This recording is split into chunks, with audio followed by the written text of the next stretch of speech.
اعوذ باللہ من الشیطان الرجیم بسم اللہ الرحمن الرحیم السلام علیکم ورحمۃ اللہ وبرکاتہ۔ ایک نئی ویڈیو کے ساتھ آپ کی خدمت میں حاضر ہے ڈاکٹر علی حسین عارف، اور آج کا ہمارا موضوع ہے انسانوں میں سے کون سا انسان بہتر ہے؟ وہ انسان بہتر ہے جس کے پاس عقل ہوتی ہے، یا وہ انسان بہتر ہے جس کے پاس علم موجود ہوتا ہے؟ اس سوال کے کرتے ہی آپ کے ذہن میں بھی کوئی سوال پیدا ہوا ہوگا کہ کیسا ہو سکتا ہے کہ انسان ہو اور عالم بھی ہو، اس کے پاس عقل نہ ہو، یا ایسا انسان ہمیں دیکھنے کو ملے کہ جس کے پاس عقل ہو لیکن علم نہ ہو۔ جب ہم معاشرے میں جاتے ہیں تو ہمیں مختلف قسم کے لوگ نظر آتے ہیں۔ بعض وہ لوگ ہوتے ہیں جن کے پاس نہ عقل نامی کوئی چیز ہوتی ہے نہ اس کے پاس علم ہوتا ہے۔ دوسرے وہ لوگ ہیں جن کے پاس عقل بھی ہے اور ساتھ ساتھ علم بھی موجود ہے۔ ان کے بارے میں بھی کوئی اختلاف نہیں ہے، جب عقل اور علم دونوں جس کے پاس موجود ہوں تو وہ انسان باکمال انسان ہوتا ہے۔ اور تیسری قسم کے لوگ وہ ہیں جن کے پاس علم ہوتا ہے لیکن عقل نہیں ہوتی، اور چوتھی قسم کے لوگ وہ ہیں جن کے پاس عقل ہوتی ہے لیکن علم نہیں ہوتا۔ یہ جو دو آخری کیٹیگریز جو آپ کی خدمت میں عرض کر چکا ہوں، ان کے بارے میں آج کی ہماری گفتگو ہے۔ اب سوال جو ہے وہ یہ ہے، کیا عقل اور علم کے درمیان کوئی ریلیشن موجود ہے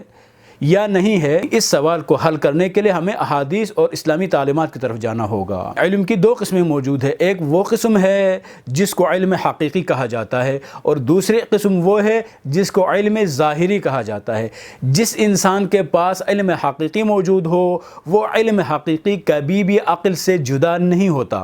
اور مولا علی علیہ السلام کا فرمان ہے، العقل والعلم مقرونان لا یفترقان ولا یتباینان، کہ عقل اور علم ہمیشہ ساتھ ہوتے ہیں، یہ دونوں کبھی بھی ایک دوسرے سے، یہ دونوں چیزیں جدا نہیں ہوتی، اور یہ کبھی بھی ایک دوسرے کے مقابل میں یہ چیزیں نہیں آتی۔ پس علم ہمیشہ عقل کے ساتھ ہے، عقل ہمیشہ علم کے ساتھ ہے۔ وہ علم جو ہمیشہ عقل کے ساتھ ہوتا ہے اس علم کو علم حقیقی کہا جاتا ہے۔ اس علم کو روایات میں العلم نور کہا ہے۔ جس بھی انسان کے پاس یہ علم موجود ہو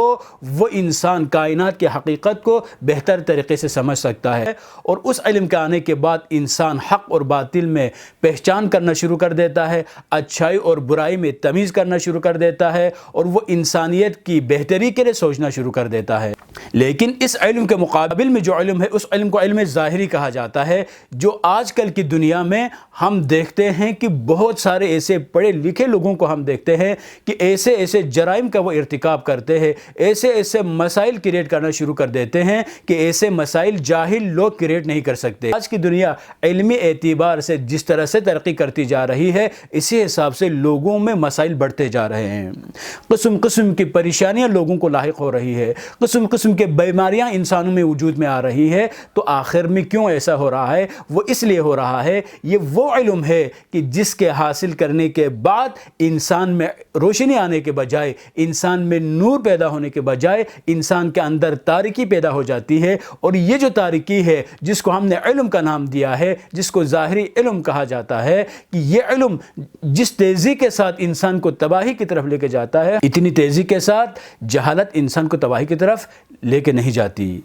اس بات کو سمجھنے کے لیے نبی اکرم صلی اللہ علیہ وآلہ وسلم کا یہ فرمان بہت ہی ہمارے لیے مفید اور معاون ہے۔ نبی فرماتے ہیں، ان من العلم جہلا، علوم میں سے بعض علوم وہ ہے کہ جن کو جہالت میں شمار کیا جاتا ہے، یعنی جس علم کے حاصل کرنے کے بعد بہتری آنے کے بجائے، انسان میں فکری وسعت پیدا ہونے کے بجائے وہ انسان تنگ نظر ہونا شروع ہو جاتا ہے۔ حقیقت میں یہ وہ علم ہے جس کو نبی اکرم صلی اللہ علیہ وآلہ وسلم نے جہالت میں شمار کیا ہے۔ اسی طرح سے مولا علی علیہ السلام کا فرمان ہے کہ لا تجعلوا علمکم جہلا، اپنے علم کو جہالت میں کنورٹ نہ کرے۔ یعنی اس سے یہ پتہ چلتا ہے علم موجود ہے لیکن اس علم کے آنے کے بعد وہ کام کرنا انسان شروع کر دیتا ہے جو کام ایک جاہل انسان سے بھی انجام نہیں پاتا۔ تو یہ بات سمجھ میں آ گئی کہ علم کی دو قسمیں موجود ہے، ایک وہ علم ہے جس کو علم حقیقی کہا ہے، اور جس بھی انسان کے پاس علم حقیقی موجود ہو کہ وہ انسان کبھی بھی ہلاکت میں مبتلا نہیں ہو سکتا ہے،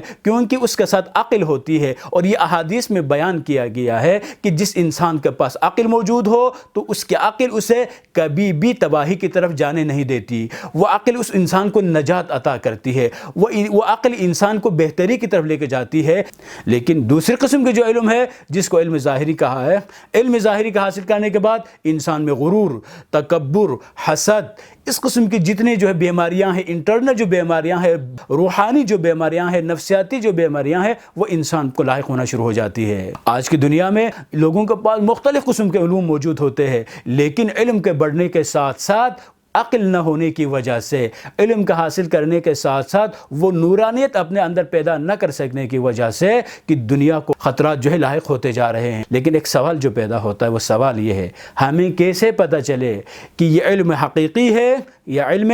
ظاہری ہے؟ ان دونوں کے درمیان، یہ علم حقیقی اور علم ظاہری کے درمیان جو فرق ہے، اس فرق کو سمجھنے کے لیے ہم انشاءاللہ آپ کی خدمت میں ایک نئی ویڈیو کے ساتھ آپ کی خدمت میں حاضر ہوں گے۔ انشاءاللہ اس میں ہم آپ کو بیان کریں گے کہ علم حقیقی کی جو خصوصیات جن کو نبی اکرم صلی اللہ علیہ وآلہ وسلم نے بیان فرمایا ہے، وہ آپ کی خدمت میں پیش کریں گے، اور آپ جاننا شروع کریں گے وہ کون سے علوم ہے جن کو ہمیں حاصل کرنا چاہیے، اور وہ کون سے علوم ہے کہ جن کا حاصل کرنے سے کوئی فائدہ انسان کو حاصل نہیں ہوتا۔ بس یہ آخر میں نتیجہ کلام یہ نکلا کہ اگر علم حقیقی ہے تو وہ علم حقیقی عقل سے جدا نہیں ہو سکتا، اور وہ انسان بہترین انسان ہے۔ لیکن اگر علم حقیقی موجود نہیں ہے تو وہ علم ظاہری اس کو انسان کو کوئی فائدہ نہیں دیتا، بلکہ روایات میں یہاں تک ہمیں ملتا ہے کہ بعض اوقات انسان کو اس کی جہالت قتل کر دیتی ہے، جہالت اسے مار دیتی ہے۔ وَالْعِلْمُ مَعَهُ لَا يَنْفَعُهُ، لیکن اس کا علم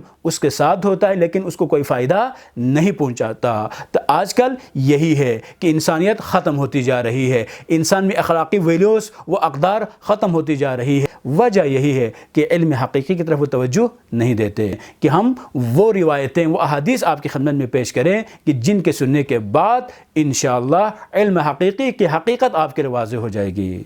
والسلام علیکم ورحمۃ اللہ وبرکاتہ۔